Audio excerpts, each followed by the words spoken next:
যা আমাদের অস্তিত্বের শুরুর কথা বলে। সৃষ্টির সংকল্প।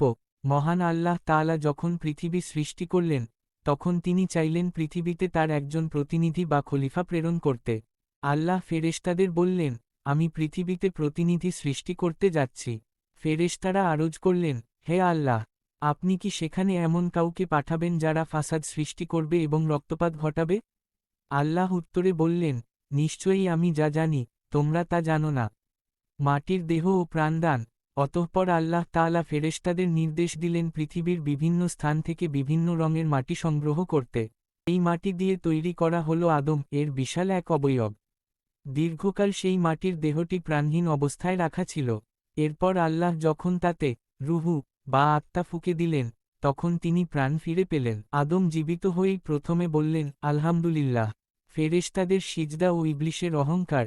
আল্লাহ আদমকে দুনিয়ার সকল বস্তুর নাম শিক্ষা দিলেন, যা ফেরেশতারাও জানতেন না। এরপর আল্লাহ সকল ফেরেশতাকে আদেশ দিলেন আদমকে সিজদা করার জন্য। সকল ফেরেশতা আল্লাহর আদেশে সিজদা করলেন, কিন্তু ইবলিস তা অস্বীকার করল। সে অহংকার করে বলল, আমি আগুনের তৈরি আর আদম মাটির তৈরি, আমি শ্রেষ্ঠ, তাই আমি তাকে সিজদা করব না। এই অবাধ্যতার কারণে আল্লাহ তাকে অভিশপ্ত ঘোষণা করে জান্নাত থেকে বের করে দিলেন। জান্নাতে বসবাস ও মা হাওয়া এর সৃষ্টি। এরপর আল্লাহ আদম এর একাকিত্ব দূর করার জন্য তার বাম পাঁজরের হাড় থেকে মা হাওয়াকে সৃষ্টি করলেন।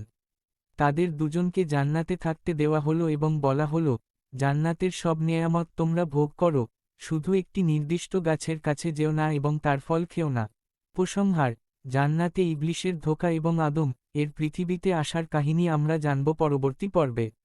ইসলামের সুন্দর সুন্দর কাহিনী জানতে আমাদের চ্যানেলটি সাবস্ক্রাইব করে পাশেই থাকুন।